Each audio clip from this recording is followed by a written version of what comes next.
said not a good idea. I'm going to be reading some, you could call it poetry. I don't know. It's not really poetry, and I don't do this often, let's say never. And also it's a little bit dark, so I apologize in advance. And if you're getting your food in the middle, try to only whisper your name. Okay. Okay, it's called Night Terrors. See, dark. Okay. Night Terrors. Often, at night, I hunt ghosts. It seems they lurk in the shadows about the house, wailing and writhing in dark corners, their passage marked by the odd creaking and groaning on the stairs, or an insistent whistling through closed bedroom doors. These are frightening specters, but I am adept at my job. A few whispered words here, a beam of light at the proper angle, a touch, a tuck, a tap, and quickly the terrors disperse, frighted by my false fires. Sometimes, though, the others come, fire-breathing dragons that hover and circle in the air, giant lizards that stomp about in the yard. Defying myth and extinction, they set the sky ablaze and cause the ground to tremble and shake, bringing with them torrents of rain and fiery brimstone.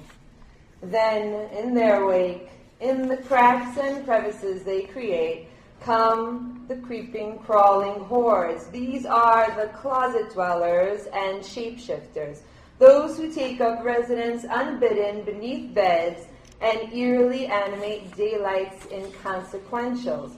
A box of toys, an ancient doll, discarded shoes, crumpled papers. Nothing is too ignominious. They revel in the seemingly innocuous, and at nightfall they infest the children's dreams, biting and pinching them about the knees until beds and eyes are wet and little ones are forced from sleep to scream. They rend the airs with their cries, and in the midst of incoherencies, they utter clearly only one word, a name they think is my own. They know, they believe they know, that while their terrors are great, my powers are greater.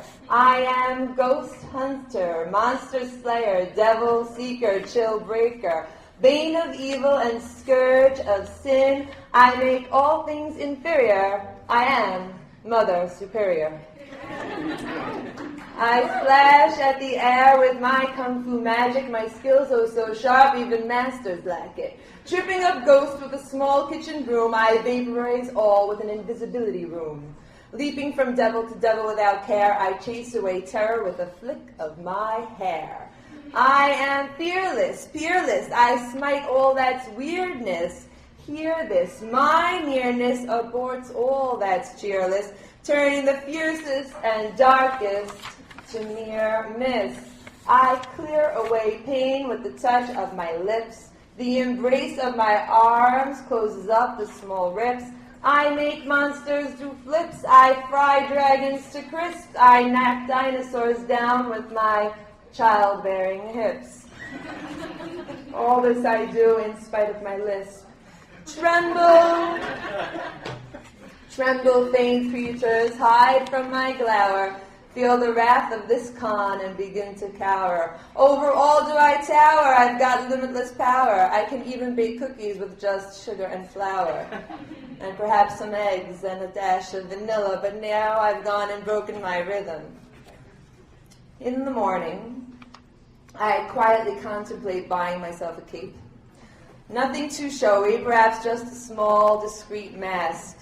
Not to conceal myself, but to reveal the self. Not to deceive the eye, but to be perceived as I. Things must be made explicit. I must don the priestly vestments. I need the accoutrements of idolatry. External armor the children can point to and cling to and pray to and say, all is well, she is here, we are safe, all is well.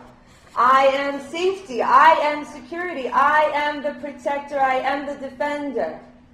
I am a liar. Can you not tell?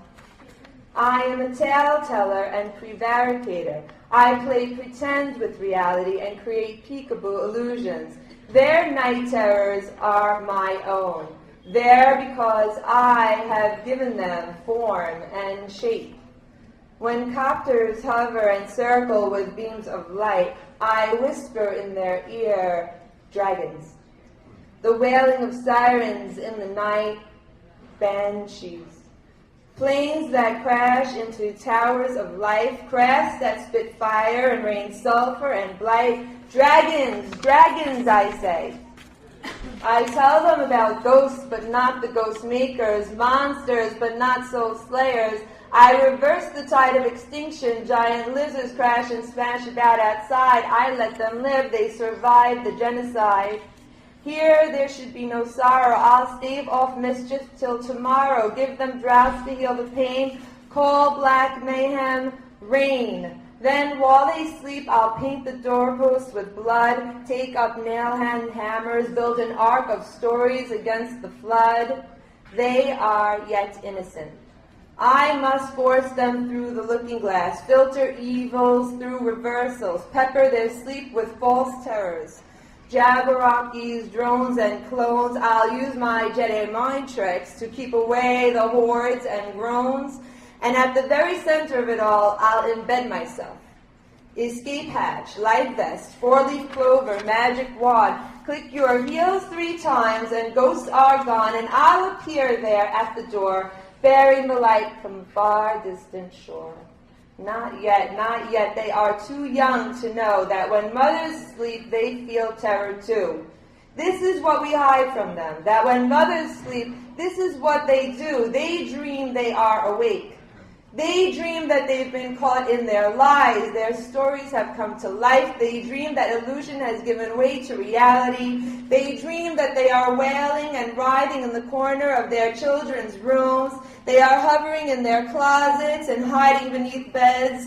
They dream that they are ghosts and that they float about the house keeping watch against the night, that the children are crying. And their tears and cries are fangs and talons in mother's ears. They dream that they hear a tinkling glass and a creaking and groaning on the stairs. They wish their skin was Kevlar coated. They wish they could stretch and extend themselves and clasp the earth in their endless embrace, kissing away the world's wounds, healing its rents and tears, flicking at terrors with ease. But the center collapses. These are only their wishes, but their dreams are terror-laden. In their dreams, they are frailty and weakness. They recede into meekness, pitiful sorrow, inevitable bleakness. And you, what will you say to this mother dreaming in the night? Will you call her fears false? Tell her perhaps to be still. Maybe you'd like her to pop a small pill. Take her out dancing, encourage her to drink, make her feel foolish, send her to a shrink. In the daylight together, perhaps you'll put post-it notes on the fridge, and they'll say, peace is in the now, or find the joy within. You'll call yourselves happiness seekers, and sit down to lunch with lotus eaters. Drink from rivers of apathy and call it sanity. Together you'll meditate yourselves into oblivion. I will be the mad woman in the attic then. I'll walk the streets and carry signs of the apocalypse on my skin, graffiti citadel walls with bloody Jeremiahs. I will wake into reality's dream and scream, because somewhere out there in the dark, thieves plot, evil draws lots, conscienceless horde forms armies unstopped. I will scream because I am a mother. And somewhere in these houses, children are crying for some light. I will lie awake then in the night. I will listen to darkness and wrestle you from your dreams and shout in your ear, awake, awake. There are footsteps on the stairs. I will lull the children back to sleep, but we are not children anymore, and sometimes in the night it falls to us. Sometimes at night we must hunt ghosts.